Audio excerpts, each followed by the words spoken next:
सियासी मैदान की हर बड़ी खबर से आगाह रहने के लिए हमारे चैनल आजाद सियासत को सब्सक्राइब करें और बेल आइकन को प्रेस करें।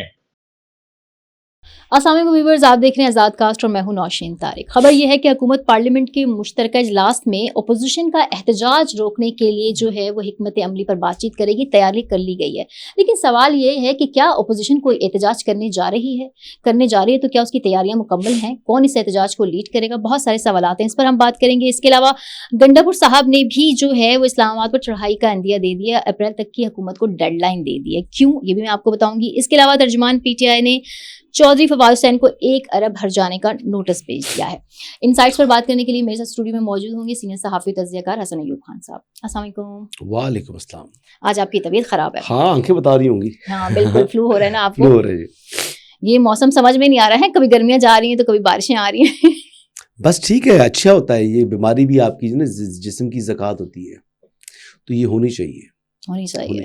रमजान में रोजा रखकर फिर आपकी तबीयत खराब हो, अपने रोजा रखा हो, वो अच्छी बात है। नहीं, अगर बुखार हो, ज़्यादा तबीयत खराब हो तो फिर रोजा नहीं रखना चाहिए। जितना आपके लिए इजी है, तो अल्लाह ताला आपको मुश्किल में नहीं दिखना चाहता। और ये जिस्म भी अल्लाह ताला की अमानत है। तो मेरा गला भी थोड़ा खराब है, जुकाम भी हुआ है, पर अल्लाह बेहतर करेगा जी इंशाल्लाह। चलिए, लेकिन हम प्रोग्राम करने के लिए मौजूद हैं हमारे हाँ, साथ। जी जी। अच्छा जी, PTI अडयाला जेल के बाद धरना देने की तैयारियां कर रही है, उसके लिए मुशावरत हो चुकी है, ऐसा कुछ कहा जा रहा है, धमकियां भी दी जा रही है। अडयाला के बाद धरना क्यों देना चाह रहे हैं? क्या इससे इमरान खान साहब बाहर आ जाएंगे? नहीं, क्यों? इमरान खान साहब के अडयाला में है? अडयाला में चांसलर अडयाला है। अच्छा अच्छा अच्छा। उनको क्या करना है? रिलीज करवाना है, बाहर करवाना है, क्या करना है? क्या हासिल क्या करेंगे? हाँ, ये तो मैं आपसे पूछना चाहती हूँ। हाँ, वैसे वो अडयाला में है क्यों? वो इसलिए क्योंकि कन्विक्टेड है। कन्विक्टेड है? किस चीज पे कन्विक्शन हुई है उनकी? 190 मिलियन केस पे, अलकादा ट्रस्ट केस। वो क्या केस है? वो आप बताएं। आज लग रहा है मैं तस्दीक दूंगी। वो केस है करप्शन और करप्ट प्रैक्टिस का, चोरी का, ठीक है, डाके का, फ्रॉड का, मुल्क के साथ, सरकारी खजाने के साथ। तो क्या एक शख्स जो करप्शन और करप्ट प्रैक्टिस साबित होने पर अदालत से सजा याफ्ता मुजरिम है और आजकल अडयाला के चांसलर के ओहदे पर कायम है, उस शख्स के लिए क्या हासिल करना चाह रहे हैं? एहतजाज क्या है कि उसने करप्शन क्यों की? बिल्कुल करें एहतजाज। अगर उनका एहतजाज इस बात पर है कि जी करप्ट प्रैक्टिस उसकी साबित हो चुकी है और उसकी मजम्मत करनी है, तो करें एहतजाज। लेकिन अगर वो कह रहे हैं कि जनाब ये पोलिटिसाइज केसेस थे, ये पॉलिटिकल केसेस थे और इसमें कुछ था नहीं, तो फिर ऐसी चीज की कोई परमिशन नहीं है। फिर मार है, डंडे हैं, कहते हैं लितर पोला है। तो इनको कोई परमिट नहीं है, परमिशन नहीं देगा कि ये अडयाला के सामने जाकर कोई वहां पर स्टेज बना सके, कर सके। ये आलिया हमजा साहब हैं, उन्होंने बेसिकली पंजाब की उनको सरबराही मिली है। तो मैं पहले भी एक व्लॉग में बोल चुका हूं कि उन्होंने कुछ तो करना था, तो ये उनका ब्रेन चाइल्ड था। अच्छा। ये उनकी जानिब से तजवीज आई और अब इमरान खान इतने फ्रस्ट्रेट हो चुके हैं कि उनको भी ये लगता है कि किसी न किसी तरीके से मैं इस किस्म की कुछ ना कुछ एक्टिविटी कराऊं ताकि मैं अवाम में जिंदा रहूं। वरना तो अवाम जो है ना, उसमें उनको समझ आ गई है, पल्स भी महसूस हो रही है, टीवी भी वो देख रहे हैं। PTI जो है वो नोज डाउन जा रही है, उसकी पॉपुलैरिटी भी और परसेप्शन भी। अच्छा, हुकूमत भी मुश्तरका पार्लियामेंट के सेशन में जो है वो अपोजिशन के एहतजाज को रोकने की हिम्मत अमली पर बात कर रही है कि वो तैयार कर ली गई है। लेकिन सवाल ये है कि क्या वाकई अपोजिशन कोई ईद के बाद जो है वो अपोजिशन लीड करने जा रही है? पहले आपको मैं मुश्तरका इजलास से मुतल्लिक एक खबर बताता हूँ। यस, इसकी खबर ये है कि ये इजलास प्रोरोग नहीं होगा। अच्छा। हाँ, वैसे तो प्रेसिडेंट आते हैं ना, खिताब करके जाते हैं, फिर प्रोरोग कर दिया जाता है। तो ये एहतजाज जो है एडजर्न होगा। एडजर्न और प्रोरोग में बड़ा फर्क है। अच्छा, ठीक है जी। तो ये पहली बात। ये दूसरा, एहतजाज करना पार्लियामेंट का ज्वाइंट सेशन हो या पार्लियामेंट का कोई भी सेशन हो, ये ओपोजिशन का राइट है, ये उनका डेमोक्रेटिक राइट है, ये उनका पार्लियामेंट्री राइट है। आप उससे रोक नहीं सकते उनको। समझ बात आपको? बिल्कुल। चाहे प्रेसिडेंट खिताब कर रहे हो, प्रेसिडेंट की स्पीच में वो चीखते रहे, चलाते रहे, ये उनका डेमोक्रेटिक और पार्लियामेंट्री राइट है। इसमें आपको और हुकूमत को अपनी स्ट्रैटेजी जरूर बनाई, लेकिन हम उसको कंडेम नहीं कर सकते। तो ये सारी बात है जी। इसमें अपोजिशन में खाली PTI तो नहीं है ना, JUIF भी है, अपोजिशन में दीगर जमातें भी हैं, और ये उनका राइट है। मेरे ख्याल से इसको, उनके राइट को दिल से तस्लीम करना चाहिए। अच्छा, पार्लियामेंट के बाहर भी जो ईद के बाद, रमजान के बाद तहरीक की बातें चल रही हैं अपोजिशन की जानिब से, कौन इसको लीड करेगा, क्या तैयारियां हैं, होगी भी कि नहीं होगी? कोई नहीं होगी। जब होगी नहीं तो फिर मैं क्या इसकी तैयारी बताऊं? कोई तैयारी नहीं है। मौलाना साथ है नहीं, बाकी किसी के पल्ले को शय है नहीं। यहाँ तो JUF आ जाए ना, फिर वो एहतजाज भी हो सकता है, मौसर भी हो सकता है, और हुकूमत के लिए मसला भी खड़ा हो सकता है। लेकिन ये हुकूमत के लिए मसला नहीं है, ये तो मसला है विद इन ओपोजिशन अलायंस के, वो अलायंस बनाए। अभी तो रमजान के बाद कह रहे थे, रमजान तो बस गया समझो, इनकी तो अपनी अलाइनमेंट नहीं हो सकती, तब तक कुछ भी नहीं है, कुछ भी नहीं है, कुछ भी नहीं है।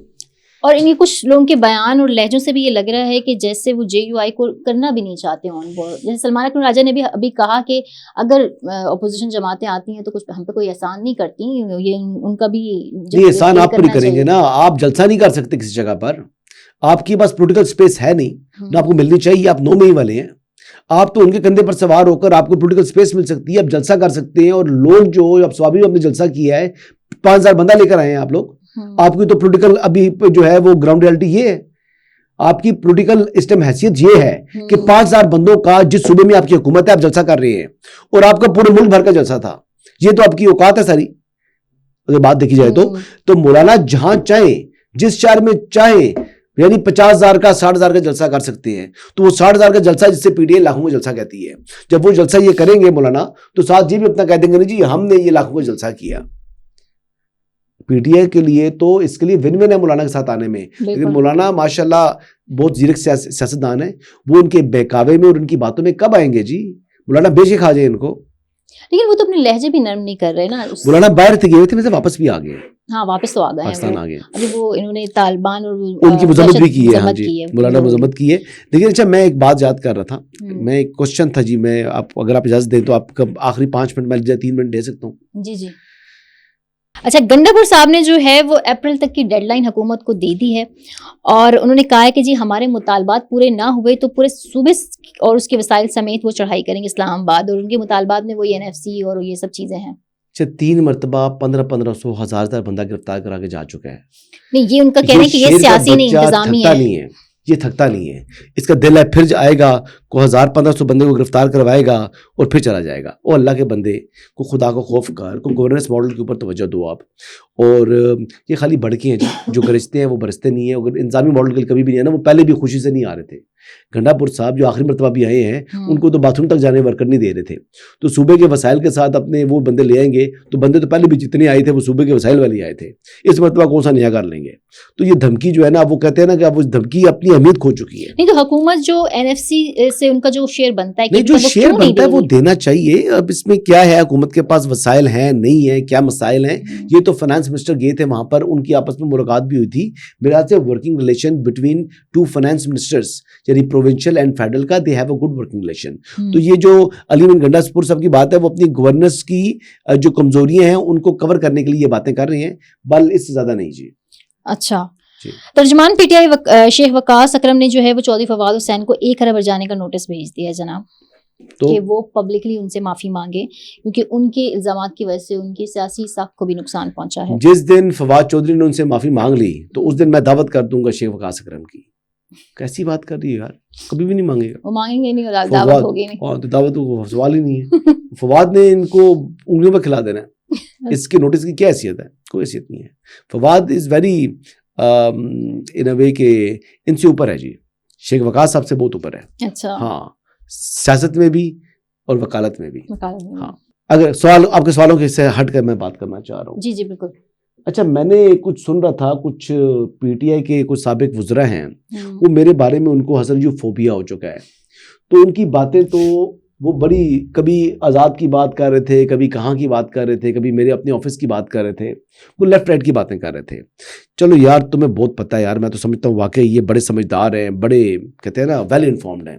तो मेरी इन्फॉर्मेशन में इजाफा करना, उसके बाद तुम जो बातें करोगे मैं बातें मानूंगा। अब मैं पूछना चाह रहा हूँ कि टेरियान की क्या लगती है अलीमा खान साहिबा?